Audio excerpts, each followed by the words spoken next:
Lawrence Kohlberg was born on October 25, 1927 in Bronxville, New York, to Alfred and Charlotte Kohlberg. He was the youngest of 4 children. His father was a Jewish-German entrepreneur and his mother was a Christian-German chemist. Sadly, Alfred and Charlotte separated when Lawrence was only 4 and eventually divorced when he was 14. Lawrence's 2 older brothers went on with their mom, while Lawrence and his older brother remained in their father's custody. Lawrence graduated from high school at Phillips Academy, an elite prep school in Andover, Massachusetts, before joining the Merchant Marines at the end of World War II. He then became involved with the Haganah, a Jewish paramilitary organization that would eventually become the Israel Defense Force.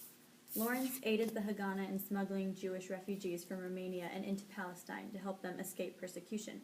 However, these refugees had to be smuggled through a British blockade, and eventually Lawrence was captured and held in an internment camp on Cyprus. After some time, he managed to escape with several of his crewmates.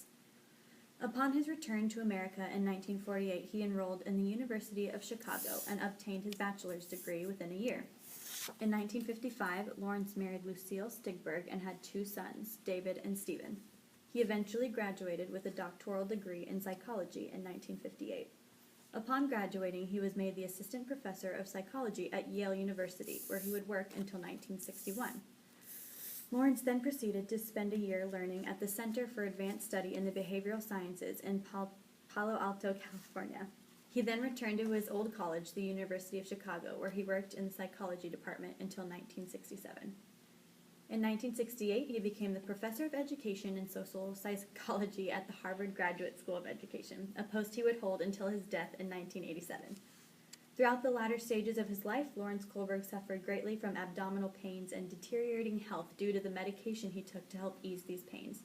He also suffered from occasional bouts of depression. On January 19, 1987, Lawrence drove his car down to the Boston Harbor. He then proceeded to walk out into the frigid waters and drown himself. His colleagues were shocked when they learned what had happened, and his passing was mourned by many. Arguably, the greatest accomplishment of Lawrence Kohlberg's life was his stages of moral development that he wrote about in his dissertation in 1958.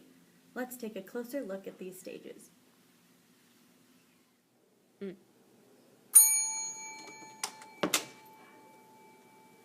Hello? Hi, so, you know me, I was in here a few weeks ago, and I just really need the drug for my wife. This one? That'd be the one. You have the money? $2,000.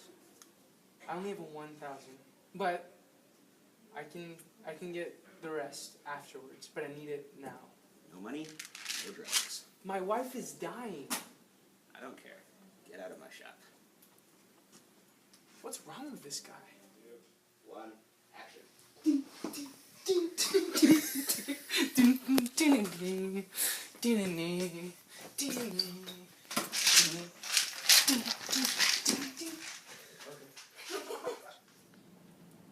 All right, class. So, should the man have stolen the medicine or not?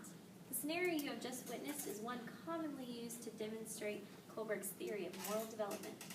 Kohlberg believed that there were 3 different levels of moral understanding that motivate the actions a person will take. The first is the pre-conventional level, in which morality is controlled by external factors. Bad behavior is that which is punished by authorities, while good behavior is that which is rewarded. Next comes the conventional level. Here, individuals try to conform their views to existing social rules because they believe it will help maintain social order and positive relationships. Finally, we have the principled level. Here, people move beyond the unquestioning support of the rules of their society and instead make decisions based off of abstract principles that should apply to all situations and societies. Kohlberg, what a guy.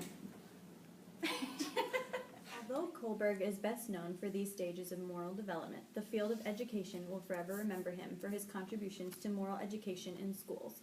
The first major contribution Kohlberg made to this field was the idea of moral exemplars. He theorized that examining the lives of people who exemplified certain principled morals would increase the moral reasoning of students. While this wasn't strictly true, it has been proven to cause students to want to become better people and act more responsibly. His second major contribution was the idea of introducing what he liked to call dilemma discussions to the classroom. Having these discussions about moral dilemmas has been proven to increase the moral reasoning of students, particularly when one or more members of the group possess a higher level of moral reasoning than they do. The final major contribution was the idea of just community schools. These schools gave students and teachers one vote each for deciding on school policies. Kohlberg's theory was that this would help build a sense of community, promote democratic values, and increase moral reasoning.